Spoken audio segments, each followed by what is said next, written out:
Is your lower back tight? Is your breathing really shallow? Do your shoulders creep up by midday?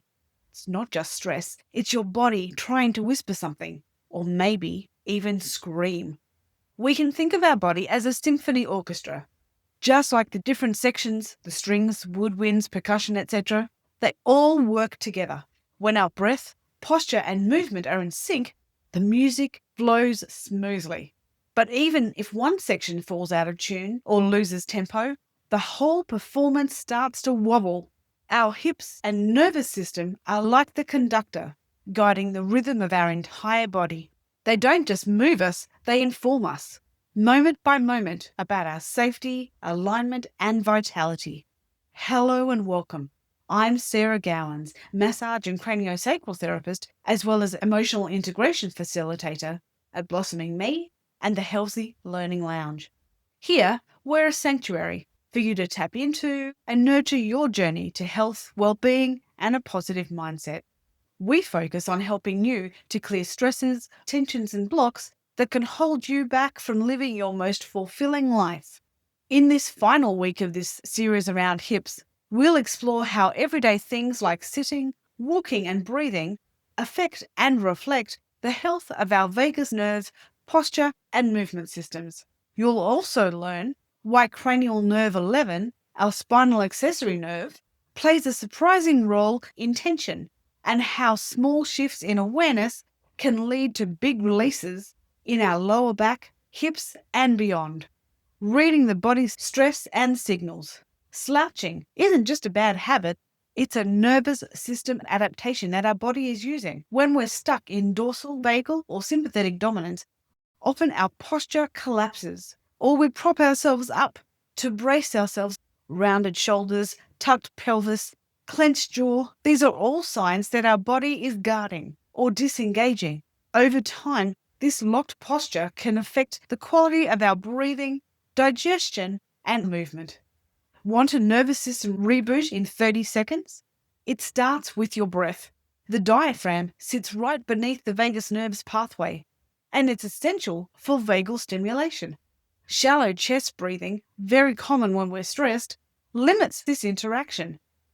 Deep, slow, diaphragmatic breathing promotes vagal tone. It can calm our mind, reduce muscle tension in our hips and our lower back. Our walk says more about us than you might think. The spinal accessory nerve, cranial nerve number 11, innervates our trapezius muscle and sternocleidomastoid muscles.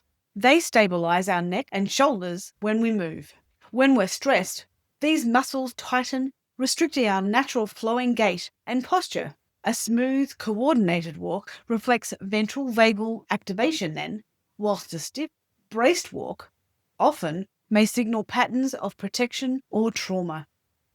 Why does it feel like everything ends up in our hips? Our hips are a point where major nerves, blood vessels, and emotional storage all converge.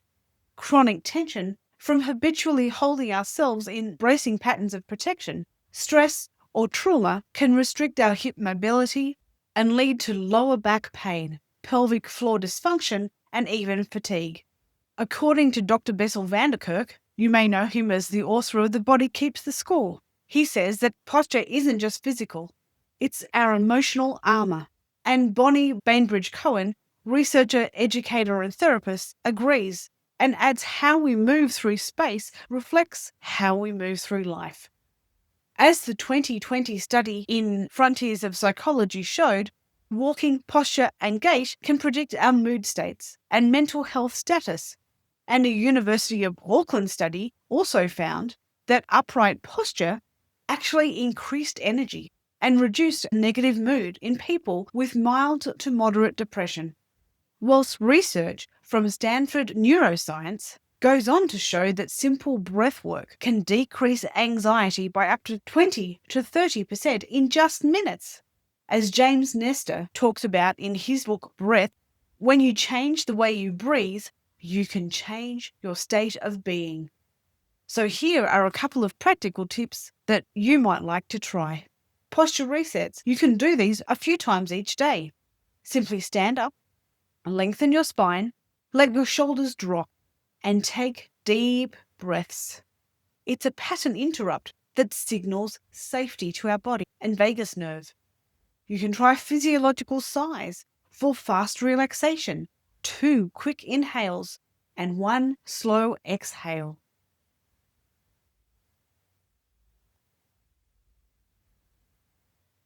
Two sips of breath in and 1 long one out.